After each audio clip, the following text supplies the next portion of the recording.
नमस्कार, your money की खास पेशकश सेफ्टी फर्स्ट में आपका स्वागत है। मंदी के मौके पर हर कोई चाहता है कि उसका निवेश सुरक्षित रहे और हम निवेशकों को ऐसे ही निवेश के बारे में रोज बता रहे हैं। लेकिन योर मनी में आज हम आपको बताएंगे उन कदमों के बारे में जिन्हें फॉलो करके आप बाजार की इस उठापटक की चिंता से रह सकते हैं बिल्कुल दूर।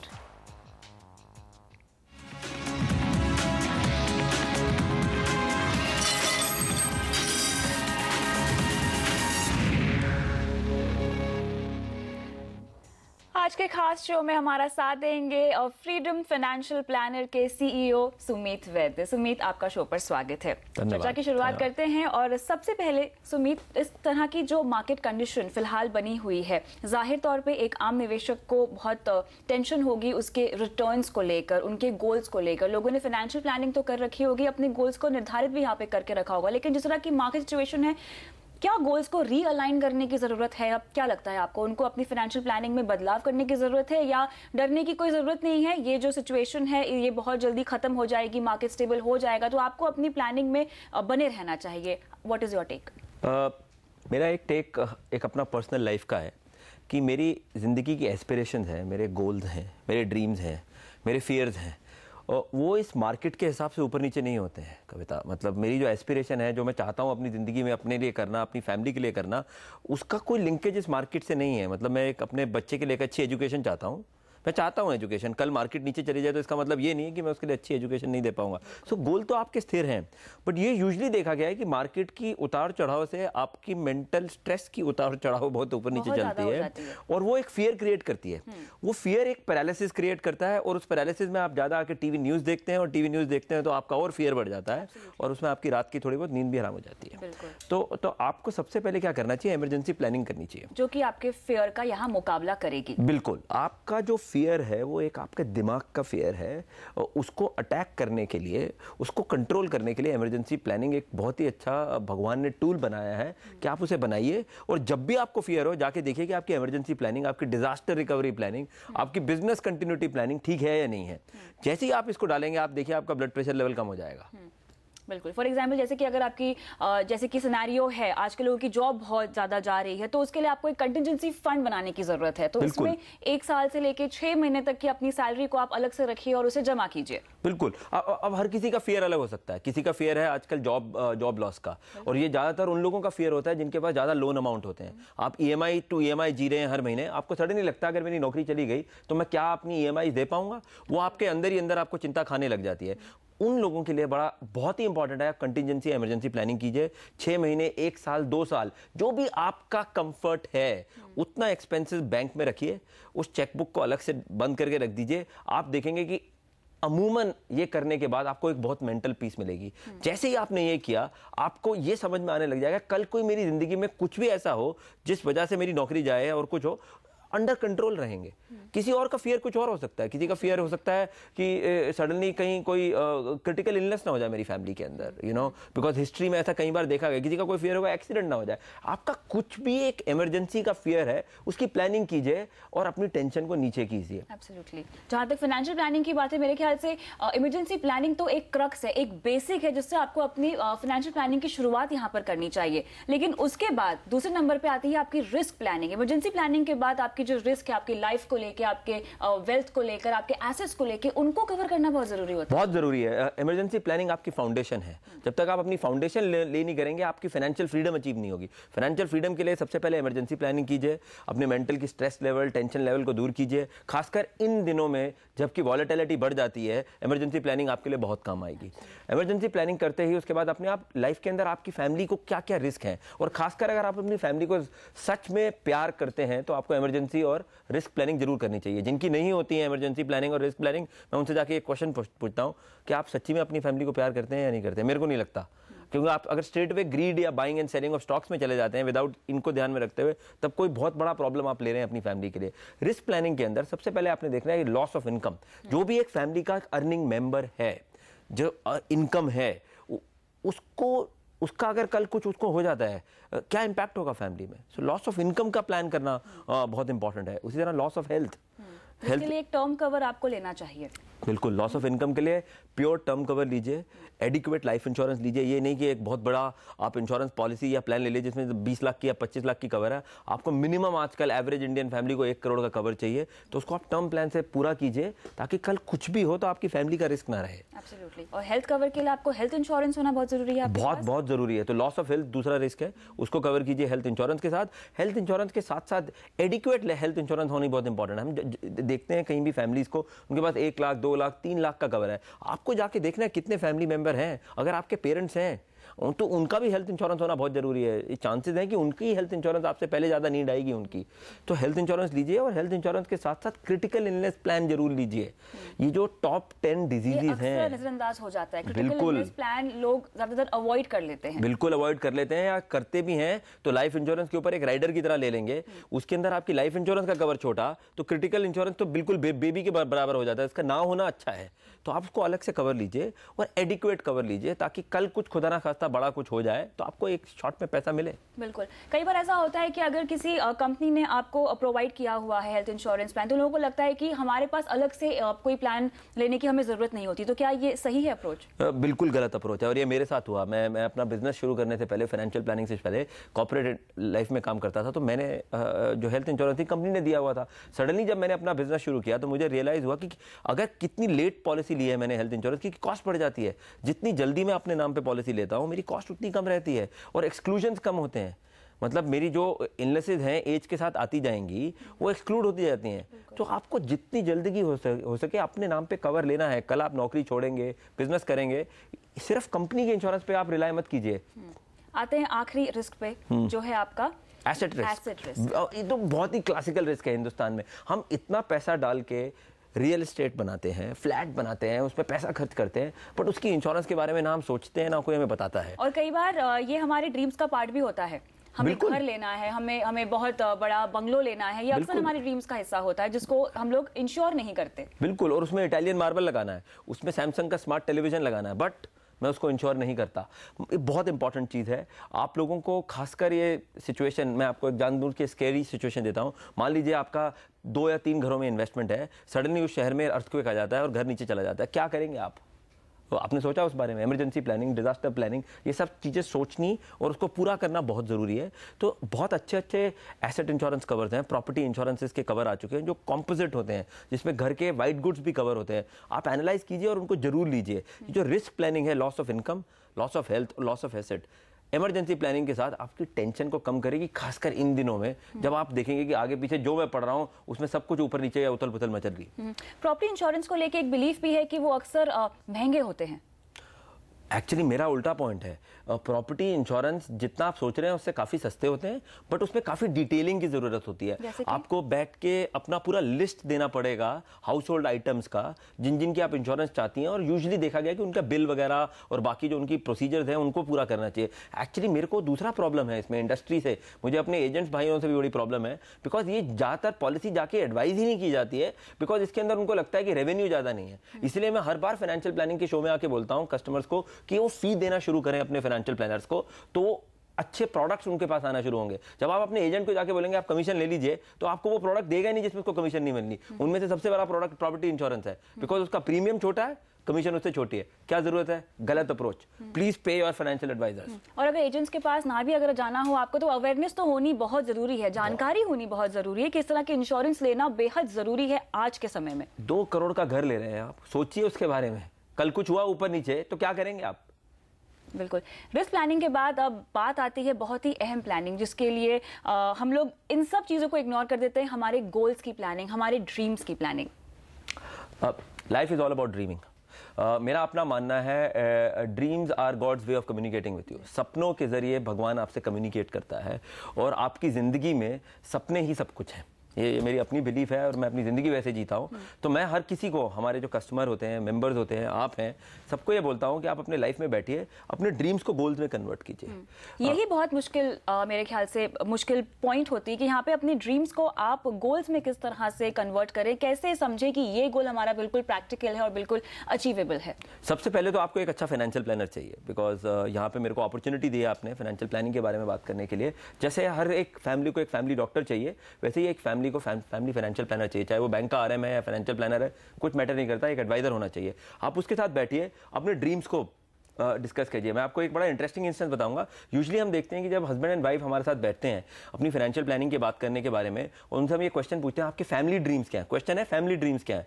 आज तक हस्बैंड एंड वाइफ ने खुद बात ही नहीं करी होती फैमिली ड्रीम्स के बारे में। दोनों के ड्रीम्स अलग होते हैं। एक बोलते हैं, एक कोई बोलता है कि मेरे को यहाँ जाना है छुट्टी पे, दूसरा बोलता है वहाँ जाना है। एक बोलता है बच्चे को इंजीनियर बनाना है, दूसरा बोलता है डॉक्टर बनाना है। आप इस बात को समझिए, इसका फाइनेंशियल इंप्लीकेशन बहुत ज़्यादा है। सबसे पहले तो एक फैमिली को साथ में बैठ के हस्बैंड एंड वाइफ को ये डिस्कस करना हमारे फैमिली के लाइफ ड्रीम्स क्या है, उसको क्वांटिफाई करके गोल्स में कन्वर्ट करना। मैं आपको अपना एग्जाम बताता हूँ। हार्ले डेविडसन एक मोटरसाइकिल है, मुझे कॉलेज से बहुत शौक है, आजकल इंडिया में मिल रही है, ठीक है। तो मैंने पिछले 2 साल पहले अपना एक लाइफ ड्रीम को, लाइफ गोल बनाया कि हार्ले डेविडसन को मेरे को खरीदना है। हार्ले डेविडसन खरीदने के लिए मुझे कुछ पैसे चाहिए, मैं उसके लिए कुछ महीने के लिए जमा कर रहा हूँ। 3 साल में मेरे पास हार्ले डेविडसन आ जाएगी। मार्केट नीचे है तो हो सकता है 4 साल में आ जाएगी, बहुत नीचे है तो हो सकता है 5 साल में आ जाएगी, मगर मैं जिंदगी में हार्ले डेविडसन चलाऊंगा जरूर। इसमें मेरे को कोई टेंशन नहीं है। इसी बात को लाइफ प्लानिंग, गोल प्लानिंग और फाइनेंशियल प्लानिंग बोलते हैं। बहुत बहुत बहुत इंपॉर्टेंट है। बिल्कुल। और कैसे करनी चाहिए आपको अपने गोल्स की प्लानिंग, ये हम आपको बताएंगे इस छोटे से ब्रेक के बाद, लेकिन आप बने रहिए हमारे साथ।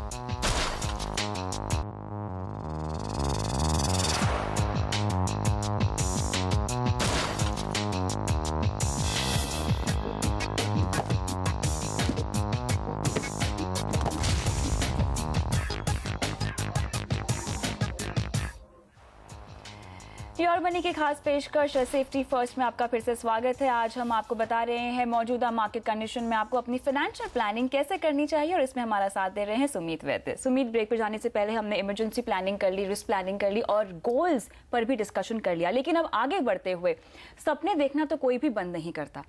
तो यहाँ पे हम कैसे समझे कि हमारे सपने कौन से अचीवेबल हैं, कौन से नहीं है, कौन से लाइफ इवेंट्स हैं जिनके लिए हमें प्लानिंग बहुत जल्दी एडवांस में शुरू कर लेनी चाहिए? बिल्कुल, सपने देखने बंद भी ना करनी चाहिए। अगर आप अपनी कंट्री की जीडीपी को बढ़ाना चाहते हैं तो प्लीज़ आप अपनी ड्रीम्स को कंटिन्यू रखिए, बिकॉज सपनों से ही एक कंट्री आगे बढ़ती है, जिसे हम एस्पिरेशंस बोलते हैं। और बड़ा इंटरेस्टिंग फैक्ट, आज अगर आप जाके आम यंगस्टर्स से जाके मिलेंगे, उनके एस्पिरेशंस देखिए आप कितने अच्छा है। वो अपने घर खरीदना चाहते हैं, कार्स खरीदना चाहते हैं, अब्रॉड ट्रैवल करना चाहते हैं। ये एस्पिरेशन एक कंट्री के लिए बहुत बहुत अच्छी जरूरत है। तो कभी भी आप सपने देखना बंद नहीं कीजिए, जितना भी मार्केट ऊपर नीचे हो जाए। लेकिन एस्पिरेशंस तो यहाँ बढ़ते ही रहते हैं अक्सर। सुमित, प्रॉब्लम आती है आपकी इनकम में और आपकी इन्वेस्टमेंट में और आपकी प्लानिंग में। बहुत बहुत अच्छा क्वेश्चन है कविता। ये आप एक बात समझिए, जो सेविंग्स है वो इनकम माइनस एक्सपेंसेस है, ठीक है। इनकम आपके हाथ में है नहीं, बिकॉज वो इकोनॉमी के हाथ में। एक्सपेंसेस आपके हाथ में है। अगर आपको सेविंग्स ज्यादा करनी है तो आप अपने एक्सपेंसेस कम कर लीजिए, सेविंग्स ज्यादा हो जाएगी। जैसे ही आपकी सेविंग्स होंगी, उसके अंदर आप गोल अटैच कर दीजिए या अपने सपने अटैच कर दीजिए, टाइम अटैच कर दीजिए। जैसे ही अपनी सेविंग्स में अपने गोल अटैच करेंगे, वो इन्वेस्टमेंट बन जाएगी। अमूमन हम देखते हैं जो हमारी फैमिलीज हैं वो बहुत अच्छी सेवर्स हैं।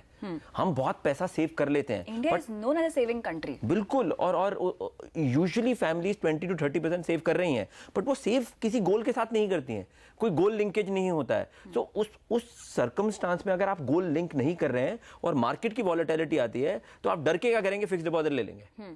आप लंबे समय के लिए नहीं करेंगे, या डर के क्या करेंगे, आपको समझ आएगा रियल एस्टेट ले लेंगे।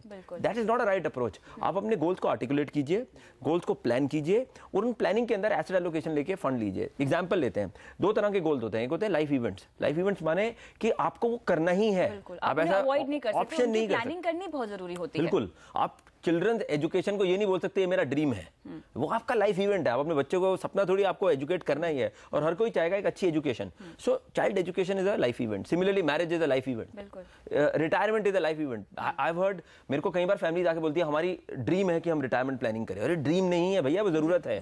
आप अगर अपनी रिटायरमेंट लाइफ में खुश रहना चाहते हैं तो रिटायरमेंट प्लानिंग कीजिए। सो जो लाइफ इवेंट है पहले उसको प्रायोरिटी दीजिए, एजुकेशन को पहले प्रायोरिटी दीजिए। एजुकेशन प्लानिंग करते वक्त उसको 2 हिस्सों में डिवाइड कीजिए। एक हो गई स्कूल एजुकेशन। आजकल स्कूल एजुकेशन भी बड़ी एक्सपेंसिव होती जा रही है। काफी पेरेंट्स आईबी के बारे में सोच रहे हैं, काफी पेरेंट्स हॉस्टल्स के बारे में सोच रहे हैं। तो आप स्कूल एजुकेशन, बेस्ट से बेस्ट एजुकेशन चाहता है अपने बच्चे के लिए, तो किस तरह का एसेट एलोकेशन होना चाहिए? आप एजुकेशन को 2 गोल्स या एजुकेशन गोल को 2 हिस्सों में डिवाइड कीजिए, स्कूल एजुकेशन और post school education, which is college and professional education. School education के लिए आपको कैश फ्लो प्लानिंग करनी है, उसके लिए आपको इन्वेस्टमेंट करने की जरूरत नहीं है। आपको ये देखना है कि आने वाले टाइम पे किस तरह की स्कूलिंग अपने बच्चों को आप देना चाहेंगे, उनके साल की स्कूल फीस क्या जाएगी, उसको एक एक्सपेंस की तरह देखिए और अपनी एक्सपेंस की प्लानिंग कीजिए। तो आप जब मंथली एक्सपेंसेस या एनुअल एक्सपेंसेस करते हैं, उसमें फी का कंपोनेंट स्पेशली डालिए और उस फी को कॉम्प्रोमाइज ना करते हुए ये देखिए कि आप ईटिंग आउट कम कर सकते हैं, धोबी के पैसे कम कर सकते हैं, मेड्स के पैसे कम कर सकते हैं, स्कूल की फीस मत कम कीजिए। बिकॉज यूजुअली देखा गया है इन सब छोटे एक्सपेंसेस की तरफ हम ध्यान देते नहीं है। सो जो स्कूल फीस है वो आपका एक्सपेंस है, उसको वैसे ट्रीट कीजिए। आपका जो कॉलेज और प्रोफेशनल एजुकेशन है that is for long term planning. Usually अगर आप जितनी जल्दी शुरू करेंगे आप अच्छी तरह से प्लान कर पाएंगे। तो उसको एक गोल बनाइए और अगर वो आपका एजुकेशन का गोल 5 साल से ज्यादा का है तो उसकी एसेट एलोकेशन में 70% इक्विटी, 20% डेट और 10% गोल्ड रखिए और उसके नीचे म्यूचुअल फंड रख सकते हैं। प्रूडेंशियल आईसीआईसीआई स्कीम है, आईसीआईसीआई प्रूडेंशियल की, बिरला सन लाइफ की, डीएसपी ब्लैक रॉक, अच्छी स्कीम है, इनके साथ एसेट एलोकेशन बना सकते हैं। तो ये हो गया एजुकेशन गोल। उसके बाद आप नेक्स्ट गोल पे चलिए। नेक्स्ट गोल आ गया मैरिज। नो मैरिज अमूमन देखा गया कि बड़ा इमोशनल गोल है इंडिया में। वहां पे एक सिर्फ थंब रूल मैं हमेशा आपको बताना चाहूंगा, मैरिज गोल के अंदर इतना ओवरबोर्ड ना जाएं कि मैरिज करने के बाद आप अपनी जिंदगी में कुछ और कर ही ना पाएं। यूजुअली इंडियन फैमिलीज में यही होता है, because of community pressure, lavish weddings चाहिए होती हैं लोगों को। और एक ट्रेंड ये भी है कि शादी के लिए सोना जोड़ते रहो। हर किसी की अपनी फैमिली कल्चर्स हैं, फैमिली रिस्पॉन्सिबिलिटीज हैं, फैमिली पर्सपेक्टिव है, तो वो उनका कॉल है। बट मेरा ये मानना है, मैंने कई फैमिलीज में देखा है कि मैरिज लड़कियों की तो बहुत अच्छी हो जाती है बट उनकी अपनी पर्सनल रिटायरमेंट प्लानिंग खराब हो जाती है। वो गलत चॉइस है। सबको बैलेंस कीजिए, मैरिज प्लानिंग कीजिए, जितनी अच्छी पहले से प्लान कर सकते हैं कीजिए, और लड़की या लड़के के हाथ में कुछ पैसा दीजिए। Will be much better than only spending only in the ceremonies etcetera. So वो आपका सेंसिटिव इशू है बट ओवरबोर्ड ना हो।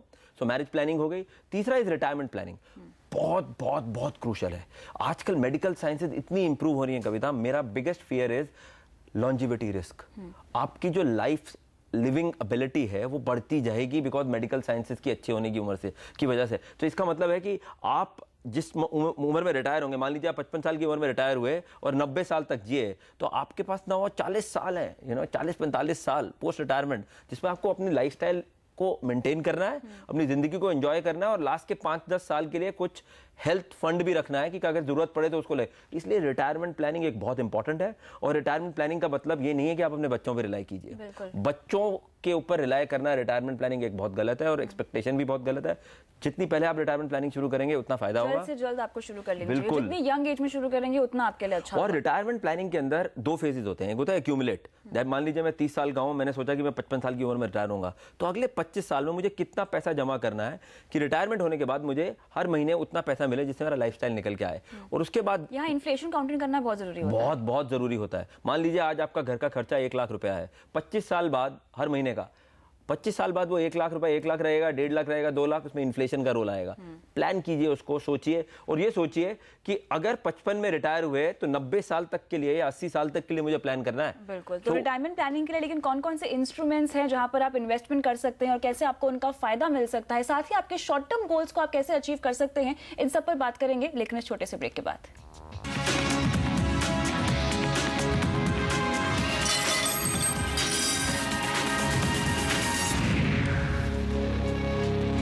मनी की खास पेशकश सेफ्टी फर्स्ट में आपका फिर से स्वागत है। आज हम आपको बता रहे हैं मौजूदा मार्केट कंडीशन में आपको अपनी फाइनेंशियल प्लानिंग कैसे करनी चाहिए और इसमें हमारा साथ दे रहे हैं सुमीत वैद्य।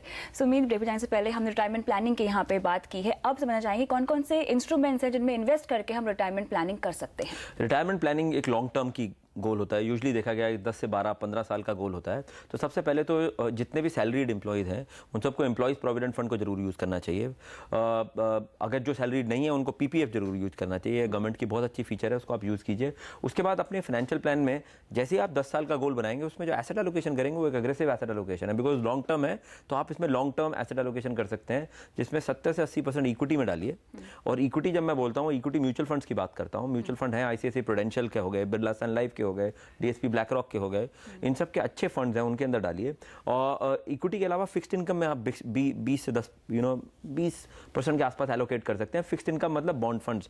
जब बॉन्ड फंड लीजिए तो आपके पास आजकल डिबेंचर के बहुत सारे इशूज आ रहे हैं, अच्छी क्वालिटी AAA रेटेड डिबेंचर, उनके अंदर भी एक्सपोजर ले सकते हैं। और 10% कमोडिटी जैसे कि सोना है उसमें भी एक्सपोजर लेनी चाहिए। एसेट एलोकेशन बहुत इंपॉर्टेंट है, बार बार मैं आपको समझाता हूं इस शो पे। अगर आपने लॉन्ग टर्म गोल में एसेट एलोकेशन अचीव कर ली तो आपका चांसेस बहुत हाई है कि over a period of 10 year आपका गोल अचीव होगा। बिल्कुल, ये तो बात हुई अब लाइफ इवेंट्स की, उन गोल्स की जिन्हें हम अवॉइड नहीं कर सकते, जो कि हर हालत में हमें पूरे करने ही हैं। लेकिन सुमित, अब बात करते हैं एस्पिरेशनल गोल्स की। मुझे हर साल विदेश घूमने जाना है, मुझे गाड़ी खरीदनी है, मुझे घर खरीदना है। उन्हें कैसे अचीव किया जाए? एस्पिरेशंस तो कभी खत्म नहीं होते, लेकिन उन्हें अचीव करने में शायद अभी दिक्कत आ सकती है। बहुत इंपॉर्टेंट है एस्पिरेशंस, बिकॉज जिंदगी की जो रोजमर्रा की खुशियां वो इनसे ही मिलती हैं। मगर एस्पिरेशन प्लान करते वक्त एक चीज का ध्यान जरूर रखिए कि चादर से ज्यादा पैर ना फैलाएं। एस्पिरेशंस के लिए बोरो मत कीजिए पैसा। अगर आपको बाहर वेकेशन पे जाना है तो ऐसा नहीं है कि मैं बोरो करता हूँ किसी अपने दोस्त से या फॉर्मल कहीं से लोन लेके मैं बैंकॉक घूमने जा रहा हूँ, वो गलत रहेगा। अपनी सेविंग कीजिए और आप इसमें प्लान करके जाइए। तो यूजुअली एस्पिरेशन गोल्स हो सकते हैं कि मेरे को कार खरीदनी है, एस्पिरेशन गोल्स हो सकते हैं मेरे को वेकेशन पे जाना है, एस्पिरेशन गोल्स हो सकता है कि मेरे को सेकंड होम लेना है। ओके, आप इन सब की ड्यूरेशंस को प्लान करते हुए ये देखिए कि आपके करंट एक्सपेंसेस में कितना लेवल आपको मिलता है, और उसके बाद अगर आपको बोरोइंग करनी भी है तो लिमिटेड लेवल में कीजिए, ओवरबोर्ड ना जाते हुए। इनकी यूजुअल ये गोल्स की जो ड्यूरेशन होती है 3 से 5 साल या 3 से 6 या 7 साल की होती है। इसमें ज़्यादा अग्रेसिव पोर्टफोलियो एलोकेशन नहीं होना चाहिए। आप ज़्यादा इसमें इक्विटी फंड्स के अंदर पैसा मत डालिए, आप इसको बैलेंस कीजिए। आपका यूजुअल पोर्टफोलियो होना चाहिए 30% इक्विटी में होना चाहिए, तकरीबन 50 से 60% फिक्स्ड इनकम में होना चाहिए और रेस्ट कमोडिटी में होना चाहिए। और इनफैक्ट मैं छोटे गोलों में तो बोलूंगा ही नहीं आपको गोल्ड या कमोडिटी में डालिए। 30 और 70% का allocation, 30% equity, 70% fixed income. Fund के जैसे मैंने नाम लिए ICICI प्रूडेंशियल के फंड्स हैं डेट इनकम के, और बाकी बिरला सन लाइफ वगैरह के फंड है, उसमें आप ले सकते हैं। बट फोकस और रिस्पॉन्सिबल बोरोइंग, मेरे हिसाब से तो आपको बोरो करना ही नहीं चाहिए एस्पिरेशन गोल के लिए। बिल्कुल। फाइनेंशियल प्लानिंग में अब आखिरी पड़ाव पे आते हैं, जो ही आपकी सक्सेशन प्लानिंग। समय थोड़ा सा कम है, लेकिन ये समझना चाहिए कितनी जरूरी होती है सक्सेशन प्लानिंग। बहुत जरूरी है। पूरी जिंदगी भर की जो कमाई है वो अपनी नेक्स्ट जनरेशन को देने के लिए सक्सेशन प्लानिंग कीजिए। रोज हम आर्टिकल पढ़ते हैं बैंकों में कितना एक पैसा पड़ा है जो किसी को कोई क्लेम ही नहीं कर रहा है, क्योंकि जो जिनका पैसा था वो रहे नहीं और जिनको जाना चाहिए था उनको पता नहीं है। तो अपना पेपर वर्क करिए, विल लिखिए। पेरेंट्स के लिए है, अगर आप बड़े हैं तो प्लीज अपनी विल लिखिए, बच्चे हैं तो आप तब भी अपने पेरेंट्स को जाके बोलिए विल लिखिए। विल बहुत इंपॉर्टेंट है, नॉमिनेशन बहुत इंपॉर्टेंट है, पावर ऑफ अटॉर्नी इंपॉर्टेंट है। आपने बड़ी मुश्किल से पैसा कमाया है, ध्यान रखिए और अपनी नेक्स्ट जनरेशन को दीजिए। सक्सेशन प्लानिंग बहुत इंपॉर्टेंट। अंत में अभी ये समझाइए सुमित के इस तरह की मार्केट सिचुएशन में क्या आप डरने की जरूरत है, जल्दी से समझना चाहेंगे आपसे। अगर आपका फाइनेंशियल प्लान आपके पास है, अगर आपको पता है आपकी जिंदगी की फाइनेंशियल फ्रीडम की डायरेक्शन क्या है, कितने कदम आपने लेने हैं, तो आपको डरने की क्या जरूरत है। फाइनेंशियल प्लानिंग के जरिए आप आजकल की वॉलेटिलिटी मार्केट में बहुत अच्छी तरह से मैनेज कर सकते हैं। एब्सोल्युटली। इसी के साथ बहुत बहुत शुक्रिया सुमित आज शो पर आकर चर्चा में शामिल होने के लिए। और योर मनी में आज के लिए इतना ही, लेकिन आप बने रहिए CNBC आवाज के साथ। नमस्कार।